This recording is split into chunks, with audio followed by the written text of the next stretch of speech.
Hello everyone, welcome to IAS and PCS।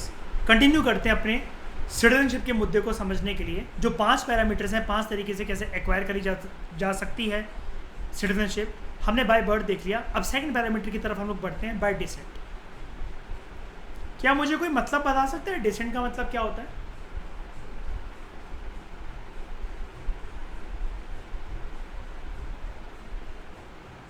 Decent का मतलब simple तरीके से पता क्या होता है? हिंदी में एक लाइन होती है, आपकी जड़ किसी चीज के साथ जुड़ी हो, जैसे जड़ है ना। हम लोग नहीं कहते person should not be discriminated on the grounds of religion, race, caste, sex और प्लेस ऑफ बर्थ और डिसेंट। बोलते हैं अलग अलग पैरामीटर्स। डिसेंट का मतलब होता है यानी कि हिंदुस्तान के साथ कहीं ना कहीं आपकी जड़ जुड़ी हुई है। आप यहाँ के नहीं हो, कोई यहाँ का नहीं है, लेकिन क्या परिवार में या खानदान में या माँ बाप या दादा दादी कभी किसी की हिंदुस्तान की कोई जड़ है, कोई जो हिंदुस्तान तक जाती हो, तो आपको नागरिकता मिल जाएगी। देखते हैं कैसे। कोई भी पर्सन जो इंडिया के बाहर बॉर्न हुआ है, Misbah Indian foreign service officer थी, इसकी पोस्टिंग हो गई पेरिस में, शादी हुई वहां पर बच्चे पैदा हो रहे हैं, ठीक है। अब इसका बच्चा वहां पर पैदा हो गया इंडिया के बाहर 26 जनवरी 1950 पे या उसके बाद, लेकिन 10 दिसंबर 1992 से पहले। जड़ किसकी है? मिसबा की जड़ कहाँ की है? हिंदुस्तान की। लेकिन बच्चा कहाँ पैदा हुआ? पेरिस में। अगर वो 10 दिसंबर 1992 के पहले पैदा हो गया ना, वर्ल्ड के किसी भी कोने के अंदर, और 26 जनवरी 1950 से लेकर 10 दिसंबर 1992 तक, क्या इसको नागरिकता मिल जाएगी? जी हाँ, मिल जाएगी। लेकिन इसके नागरिकता वाले जो सर्टिफिकेट होगा उस पर लिखा क्या जाएगा? एक तरीका बता रहा हूँ बस मैं समझाने का, समझो उसको। ऐसा नहीं होता कि लिखा ही जाता सब में गारंटी कि इसके बच्चे ने सिटीजनशिप एक्वायर करी है। क्या बाय बर्थ के बेसिस पे? बर्थ के बेसिस पे नहीं, डिसेंट के बेसिस पे, ठीक है। लेकिन एक कंडीशन, हाँ, फादर वाली बात अभी मैं बता रहा हूँ, अभी बता रहा हूँ। लेकिन इसमें कंडीशन मैं वही बोलने लगा हूँ कि यहाँ पर एक चीज़ और है जिसको आपको प्लस करना है। एक चीज़ और है जिसको आपको ऐड करना है यहाँ पर। क्या? इसके फादर बच्चे के वो भारत के नागरिक होने चाहिए at the time of his birth. Condition देख रहे हैं यहाँ पर क्या है? आउटसाइड इंडिया पैदा हुआ है, देश के किसी भी कोने में, बस भारत में नहीं। दूसरा, 10 दिसंबर 1992, क्या बोलते हैं इसको? 1992 बोलेंगे 92 को, हैं? क्या बोलेंगे? है ना? हाँ, 1992, इससे पहले था। दूसरा, लड़के का जो बाप हो ना, बाप यानी कि मिसबा का पति, वो जो हो ना, वो भारत का नागरिक होना चाहिए at the time of his birth. Father should be Indian citizen. ये चीज़ है। तो मिसबा देखो आज आप फेमस हो गए यूट्यूब पे, ठीक है। अब समझ में आ गया स्प्रीत, ये वाली चीज़? अच्छा, एक बात बताना, ये सारे ऐसे अजीबोगरीब ये रूल्स एंड रेगुलेशन क्यों बना रखे हैं? तो इसमें भाई हमें ये आंसर होगा हमारा। हम यहाँ पर UPSC की तैयारी करने बैठे हैं, हमें इस चीज़ से कुछ नहीं लेना देना, कुछ भी नहीं लेना देना, ठीक है। USA में क्या बाय बर्थ रिक्वायर कर सकता है, ठीक है। हाँ, कहीं पर भी लिया है, ठीक है। कल हमने क्या पढ़ा था, देख रहा था तो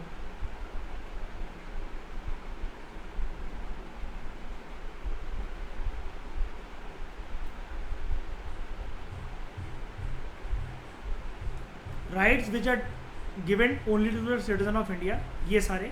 लेकिन एलियंस को ये सारे राइट देना है। प्रेसिडेंट ऑफिस वगैरह के लिए अगर वो प्रॉपर तरीके से एज ए सिटीजन ये बन गया है, जी हाँ, बिल्कुल इसके लिए एप्लीकेबिलिटी है। जिन जिन ऑफिस को डिनाई होगा तो स्पेशल तरीके से यहाँ पर मेंशन कर दिया जाएगा। ये क्या बन गया इस प्रोसीजर के बाद? मयूर आप बताओ मुझे क्या बन गया ये पूरा प्रोसीजर करने? इसका बाप भी हिंदुस्तानी निकला, 26 जनवरी 1950 वाले भी कंडीशन फुलफिल हो गई, 10 दिसंबर 1992 से पहले वाली कंडीशन भी फुलफिल हो गई। अब ये क्या बन क्या गया? अब ये है कि अब क्या बन गया है? सिटीजन बन गया ना। तो अब मुझे खुद बता दो ये 7th वाले पॉइंट के लिए एलिजिबल है कि नहीं है?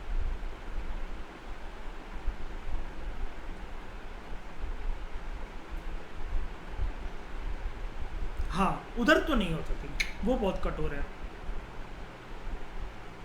वो नहीं करते। और जहाँ जहाँ हाँ अच्छा समझ गया, जेन्युइन डाउट है बाय बर्थ, सही बोल रहे हो।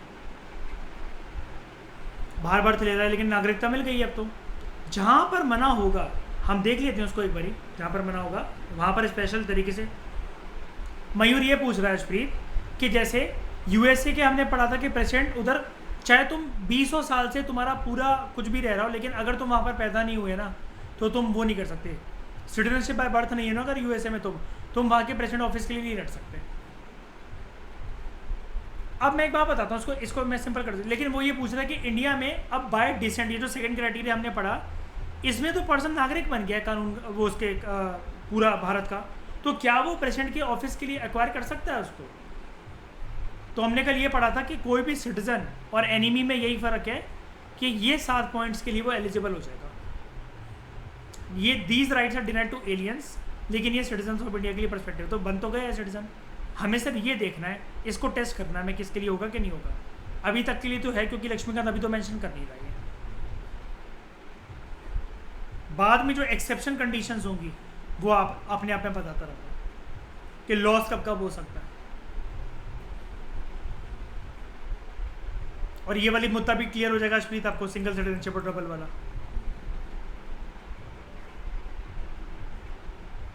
इसमें बाद में हाँ ठीक है, थोड़ा सा एनालिसिस की ज़रूरत है इसमें, लेकिन इंपॉर्टेंट भी है क्योंकि चैप्टर। ठीक है, आगे बढ़े मयूर, डाउट क्लियर हो गया, आगे बढ़ो।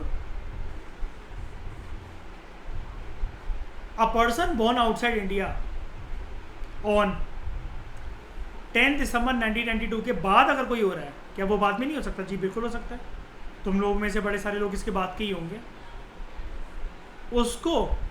लेकिन एक बारी बात याद ध्यान में रखना, मैं आपके दिमाग में कन्फ्यूजन हो इसलिए मैं आराम से लेक्चर को तोड़ कर पढ़ा रहा हूँ, हर एक लेक्चर में एक पॉइंट कवर करवा रहा हूँ मैं। इसको जब भी आप पढ़ोगे ना तो ये सिर्फ डेट को मत देखना, ये भी देख लेना कि हम बाय डिसेंट की बात कर रहे हैं, ठीक है? सिर्फ बर्थ की बात नहीं कर रहे थे। ऊपर तो हम डेट के जो 3 पैरामीटर हमने बनाए थे, 26 जनवरी 1950, 1 जुलाई 1987 और 3 दिसंबर 2004, इसके साथ बाय बर्थ का पैरामीटर जुड़ा हुआ था, लेकिन नीचे जो है बाय डिसेंट का पैरामीटर जुड़ा हुआ। तो अब इसको इस साइकोलॉजी के साथ पढ़ना। A person born outside India 10 December 1992 वाले दिन या उसके बाद उसको भारत का नागरिक माना जाएगा if either of his parents, keyword क्या है? आइदर, कोई भी हो सकता है। Either of his parents is a citizen of India at the time of his birth. 3 दिसंबर 2004 के बाद अगर किसी को अपने आप को ये कहलवाना है कि मैं भारत का नागरिक हूँ या नागरिकता मैंने प्राप्त करी है, तो कैसे होगा? 3 दिसंबर 2004 ऑनवर्ड्स कोई भी ऐसा बंदा या बंदी वो बॉर्न हुए हैं आउटसाइड इंडिया, उनको ना ध्यान से सुनना, 3 दिसंबर 2004 के बाद a person born outside India shall not be a citizen of India by decent. ये वाले, इसलिए मैंने बोला था कि साइकोलॉजी में अपने दिमाग में, सबकॉन्शियस माइंड में बाय डिसेंट वाला पैरामीटर याद रखना। इसके बेसिस पर नहीं मिल सकती नागरिकता bye decent unless, until and unless इसका जो बर्थ है ना वो रजिस्टर करवाया गया हो इंडिया की किसी एम्बेसी या कॉन्सुलेट में within 1 year of the date of his birth, 1 साल के अंदर जब से पैदा हुआ था, और with the permission of the central government का आपको सर्टिफिकेट लाना पड़ेगा। अगर ये पीरियड 1 साल का पीरियड एक्सपायर हो गया, ध्यान से समझो, मैं आराम से समझाता हूँ। 3 दिसंबर 2004 के बाद डिसेंट के बेसिस पर नागरिकता नहीं मिल सकती, लेकिन मिल सकती है, वैसे नहीं मिल सकती। एक कंडीशन फुलफिल करनी पड़ेगी। जैसे ही तुम्हारा बच्चा पैदा हुआ ना इस डेट के बाद, फटाफट जाकर उसकी रजिस्ट्रेशन करवा दो इंडिया के कॉन्सुलेट में जाकर या एम्बेसी में जाकर, 1 साल के अंदर अंदर। अगर एक साल निकल गया है, 365 दिन क्रॉस हो गए, न्यू ईयर आ गया, नई डेट लग गई है, तुम्हारे बच्चे का जैसे बर्थडे होता है 1 जनवरी 2002 और 3 जनवरी 2003 आ गया है, अब क्या करो? सेंट्रल गवर्नमेंट के पास जाकर सर्टिफिकेट बनवा लो, परमिशन ले लो सेंट्रल गवर्नमेंट की। तो तुम्हारी इन कामों के लिए क्या लगेगी कि एप्लीकेशन। ये नॉर्मल, इसको ऐसे ही समझो जैसे कॉलेज का कोई काम चल रहा है जैसे, ठीक है। An application for the registration of the birth of a minor child to Indian consulate. इसके साथ साथ मतलब जो एप्लीकेशन होगी, ये जो इंडियन कॉन्सुलेट ने बनाई है कि हाँ ये पैदा हुआ था, इसके रजिस्ट्रेशन करवा गए थे, सेंट्रल गवर्नमेंट से परमिशन लिया था, कुछ भी एक्सपायर वो एप्लीकेशन है, इसको एकम्पनी करा जाएगा यहाँ की एप्लीकेशन के साथ साथ पेरेंट्स को इसके राइटिंग में एक अंडरटेकिंग देनी पड़ेगी। ये अंडरटेकिंग बहुत बार आपने देखा होगा स्कूल कॉलेजेस में लगती थी, है ना, जब वो साइन करके देते थे हमारे पेरेंट्स वगैरह। अब वो बच्चा तो माइनर है तभी तो वो तो कुछ साइन वाइन कर नहीं सकता, कुछ समझ तो सकता नहीं है नेटवर्क प्रोसीजर को। तो ऐसे बच्चे के माँ बाप को अंडरटेकिंग भी देनी पड़ेगी, क्या कि वो जो पर्सन है, जो उनका बच्चा हुआ है, ही और she does not hold the passport of any other country. ये लिखावट में दे दो, ये लिख कर देना पड़ेगा तुम्हें कि और किसी कंट्री का पासपोर्ट नहीं है तुम्हारे पास। यानी कि कुल मिलाकर बात क्या हो रही है कि और किसी कंट्री की नागरिकता नहीं है तुम्हारे पास। तो यहां पर ये टिपिकल कब हो जाता है वाला प्रोसीजर, जो 3 दिसंबर 2004 के बाद पैदा हुए हैं, लेकिन बाय बर्थ वाले नहीं है, ये बाय डिसेंट वाले, यानी कि इंडिया के बाहर इनका बच्चा पैदा हुआ था।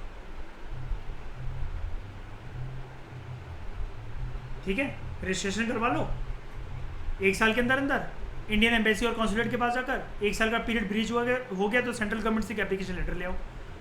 एप्लीकेशन लेटर लाने के बाद पेरेंट्स एक साइन कर दे देंगे, अंडरटेकिंग दे देंगे।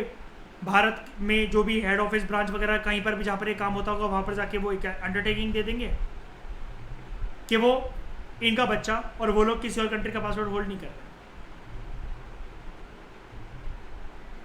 फर्दर अभी भी जान नहीं छूटी,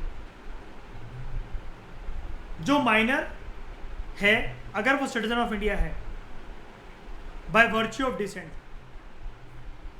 आगे तो नागरिकता मिल गई, लेकिन इफ ही और she is also a citizen of any other country, तो तुम्हारी नागरिकता खो जाएगी तुमसे तुम्हारे बच्चे से। तुम्हारी ये जो अंडरटेकिंग करवाई है ना, इसका मतलब क्या है?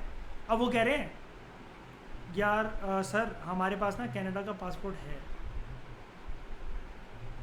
तो ऑफिसर उनको बोलेगा, आप एम्बेसी या कॉन्सुलेट में बैठे हो, आपको ऑफिसर बोलेगा देखो सरकार के नियमों के अकॉर्डिंग, यानी कि नागरिकता कानून 1955 के अकॉर्डिंग तुम्हारे पास 2 में से एक ऑप्शन है। तो माँ बाप ने बोला बताइए, उन्होंने बोला आइए बैठिए, पानी पिए, पानी पियो, मैं आपको बताता हूँ। वो बोलते हैं, ऑफिसर बोलेगा उनको, माँ बाप को, कि देखिए ऐसी बात है, आपका माइनर इसका मतलब भारत का नागरिक भी बनना चाह रहा है और उसके पास दूसरे कंट्री की सिटीजनशिप भी है। मैं इसे सिटीजनशिप अभी दे रहा हूँ हिंदुस्तान की, क्योंकि आपने सारी कंडीशन फुलफिल कर दी, आपने अंडरटेकिंग भी दी थी, मैं इसे दे रहा हूँ। लेकिन एक बात ध्यान से सुनना, ये सिटीजनशिप ना आपका बेटा खो देगा या बेटी खो देगी, या माइनर चाइल्ड आपका खो देगा अगर वो गिव अप नहीं करता, रिनाउंस नहीं करता अपनी सिटीजनशिप या नेशनलिटी। एक ही बात है, कनाडा की, ऊपर वाले केस के अंदर हमने कनाडा बोला ना एग्जांपल में, कनाडा की 6 महीने के अंदर within 6 months of his attaining full as,